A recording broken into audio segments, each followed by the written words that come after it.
오늘은 출애굽기 22장입니다. 제가 여러분에게 말씀드린 것처럼 올해는 이런 식으로 이제 말씀과 함께하는 과정들이 진행이 되지만 내년에는 모든 성도들과 함께 성경 통독을 중심으로 하는 시간을 가지려 합니다. 그래서 그것을 도울 수 있는 영상과 함께 하루하루, 한 주 한 주 하나님의 말씀을 충실하게 읽고 묵상할 수 있는 내년을 준비하길 원합니다. 오늘 본문을 보면요. 언뜻 보면 딱딱한 덧조문처럼 보여요. 도둑질, 재산 피해, 사회적 약자 보호함 이런 말씀들이 나오잖아요. 그럼에도 불구하고 이 가운데는 하나님의 백성들이 구원받은 이후에 어떻게 살아야 하는지에 대한 삶의 원리가 이 가운데 담겨져 있습니다. 먼저는 재산과 피해에 관한 하나님의 규례예요. 도둑질에 대한 배상을 보면 소를 훔치면 5배로, 양을 훔치면 4배로 갚게 하셨습니다. 여기서 왜 차이가 날까요? 소는 농사에 꼭 필요한 중요한 가축이잖아요. 훈련에도 시간이 많이 듭니다. 그래서 하나님은 이 모든 것들을 할 때도 기계적으로 규칙을 적용하지 아니하시고 사람의 마음과 상황까지 세심하게 고려하게 하시는 것입니다.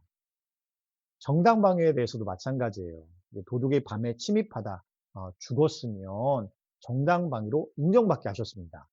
근데 낮에 도둑을 죽이면요, 지나친 일로 보셔서 살인죄로 보셨어요.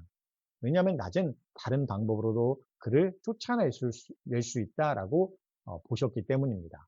같은 행동이라도 그 정황과 의도를 보시는 하나님의 마음이 이 가운데 있습니다. 배상 의무도 흥미롭습니다. 훔친 것을 아직 팔지 않고 가지고 있으면 갑절로 배상하고 이미 팔았다면 더 많이 배상하게 하셨어요. 그래서 유대의 어떤 문헌들을 보면 훔친 것을 후회하고 자수했을 때는 훔친 것만 배상하도록 하였다라는 기록도 있다고 합니다. 지금 회개하는 마음까지도 고려하게 하신 거죠. 또 타인에 대한 어떤 재산 피해에 대해서는 자기한테 가장 좋은 것으로 배상하게 하셨습니다.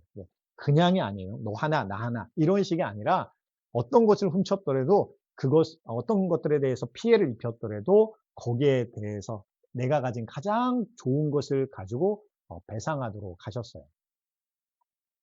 이 모든 규례의 목적은 무엇일까요? 바로 공동체를 지키시기 위함입니다.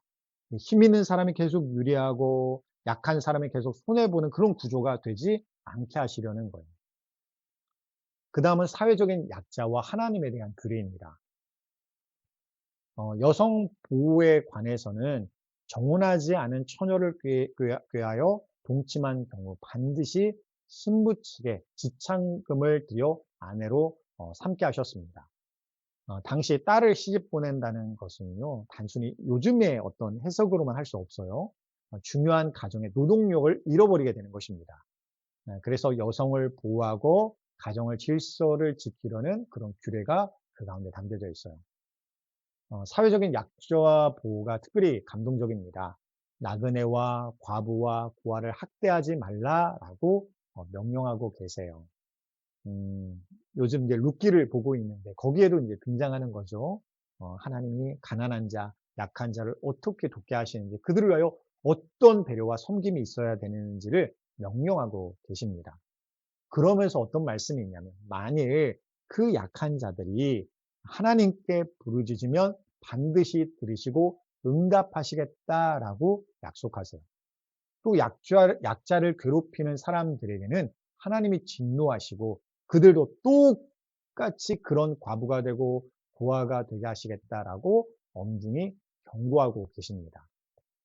또 가난한 자에게 돈을 구워줄 때는 이자를 받지 말라 하시고 겉옷을 전당 잡았다면 해가 지기 전에 그것을 돌려주라 하셨습니다. 겉옷은 단순히 옷이 아니죠. 밤에 추위를 막을 수 있는 최소한의 보호의 역할을 하였습니다. 힘든 상황에 있는 사람을 더 궁지에 모는 행위를 이렇게 금지하신 거예요. 또 권위를 존중하는 것에 대해서도 말씀하셨어요. 재판장을, 지도자를 욕하거나 저주하지 말라라고 말씀하세요. 하나님께서 세우신 질서와 권위를 존중하는 것이 그 가운데 하나님을 향한 존중이 담겨 있다라고 가르치십니다. 오늘 본문을 통해서 우리는 하나님의 두 가지 성품을 분명히 봐요. 첫째는 공의 하나님입니다. 우리의 행동뿐만 아니라 마음의 의도까지 세심히 보시고 정당하게 판단하시는 하나님. 둘째로는 자비 하나님이시죠. 약자를 보호하시고 눈물 흘리는 자의 기도를 들으시는 하나님이십니다. 이 모든 규례가 어디에서 완성되냐면 예수 그리스도 안에서 완성이 돼요. 주님은 십자가에서 우리의 죄값을 대신 치르심으로 하나님의 공의를 이루셨습니다. 또 낮아지시고 약자와 함께 하심으로 하나님의 자비를 보여주셨어요. 오늘 우리도 주님의 길을 따라 다른 사람의 권리를 존중하고 약한 자를 돌보며 하나님 앞에 바른 삶을 살아갈 수 있는 하나님의 백성 되시기를 주님의 이름으로 축원드립니다.